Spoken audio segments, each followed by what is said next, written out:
But today we have a dramatic interview from the former head of the Special Forces security team in Libya. This guy is speaking out.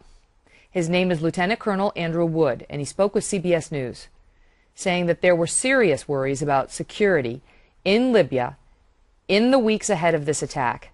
But when those on the ground asked the State Department for more help, the State Department actually cut the security staffing. I felt like we were being asked to play the piano with two fingers. There was concern amongst the entire embassy staff. I had people come and asking me that as well. What were they saying? I didn't feel good about it. They asked if we were safe. They asked if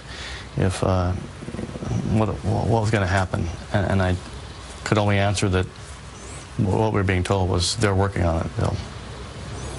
They'll get us more, but I never saw that. For the environment we had, we felt we needed more, not less. Joining me now, Brad Blakeman, former Deputy Assistant to President George W. Bush, and Dick Harpootlian, Chairman of the South Carolina Democratic Party. Gentlemen, welcome back. So this man speaking out and now has been subpoenaed to testify in front of the House Oversight Committee this week, which will probe further. Now we've had a bipartisan effort on Capitol Hill to probe further into exactly what the situation there and why our ambassador and the others weren't better protected. Brad, how does this man's testimonial change this story? Well, I think it shows that the truth eventually comes out, no matter how the White House wanted to stonewall in the aftermath of a terrorist attack. It didn't fit their political narrative months before a presidential election that somehow Osama bin Laden is dead and al-Qaeda is forever banished. It's not true. Al-Qaeda is alive and well and doing harm to American citizens, killing our ambassador and 3 others. We now know that our consulate in Benghazi was substandard and received a waiver from the State Department with regard to security. The walls were inferior, the construction, the rebar, the setback. Our ambassador was not properly protected as he should have been, and when moving around that country with proper security, that was lax. So this administration has a lot to answer for. They liked us to believe at first, Megan, that this was all about a YouTube video when they knew that wasn't true, and they perpetuated that lie in the UN when our UN ambassador said that it was because of a YouTube video when she knew better, and the president certainly did. So the truth does come out. The cover-up sometimes is worse than the crime, but not in this instance when a U.S. ambassador is dead and 3 other Americans as well. Brad, you know, hindsight is 20/20.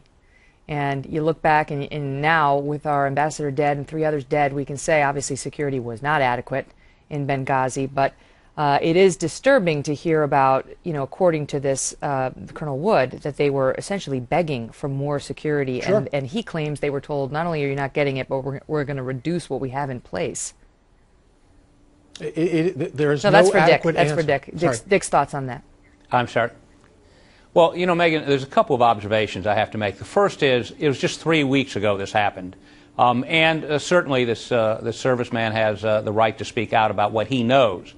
But it passes strange to me that right now an effort's being made to find these folks and bring them to justice. And it may be that disinformation, I know this is fine, Brad will find this shocking, disinformation may assist in that effort. We don't know. And to go and to wait a second, Brad, and to rush to judgment on this simply because we're 4 weeks before an election is contrary to everything I've ever heard about in terms Wait a minute, of Dick. intelligence Disinformation and security. to who? Now, wait a minute, Brad. Disinformation to the American people? Lying to the American people? Yeah. Well, I'm sorry, when you make an announcement that you want digested by al-Qaeda, sometimes when you make that publicly, the American people get the same message. But, Brad, let me tell you something. The proof's in the pudding. Osama bin Laden's in hell. Most of al-Qaeda's in hell. And the 5 or 6 people they're looking for on this will be in hell soon. So what you need to understand is this. There are 2,000 Americans are dead in Afghanistan. This president wants to get out. Mitt Romney wants to stay. That's the decision the American people need to make. But this is a question about what happened in Libya.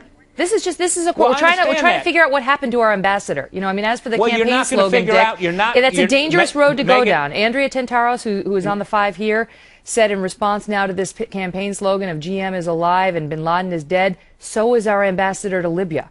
And we have to find out how that happened. And that, you know, partisan stripes aside, Dick, does it concern you that this guy, Colonel Wood, who was the head of the security forces in Libya, is coming out and saying that they asked if they were safe. They asked what was going to happen. All I could say was we were being told they're working on it. They'll get us more, but I never saw that.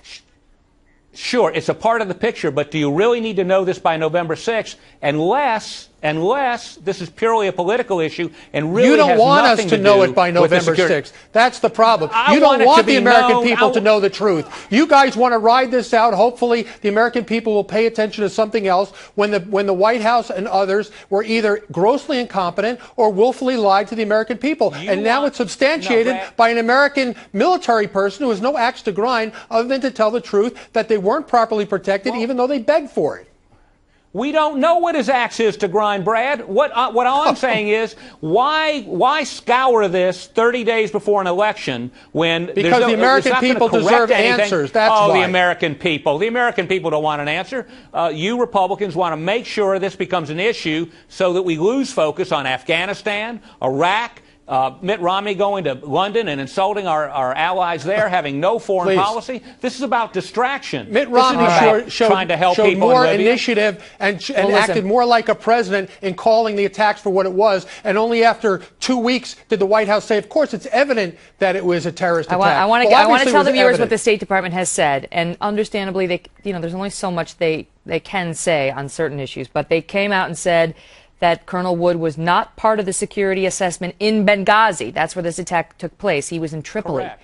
And they say that his assignment to Tripoli means he was unfamiliar with the local situation in Benghazi. He claims, however, that our ambassador was actually stationed in Tripoli and that the two of them met every day. He was only in Benghazi for, that one trip. And so he was familiar with the ambassador's concerns and so on. So the days and weeks we'll see this play out. For what it's worth, the bipartisan group in the Senate that's trying to probe into this has a return date, asking for the information that does post-date the election. So it's not necessarily all politics. Guys, thank you.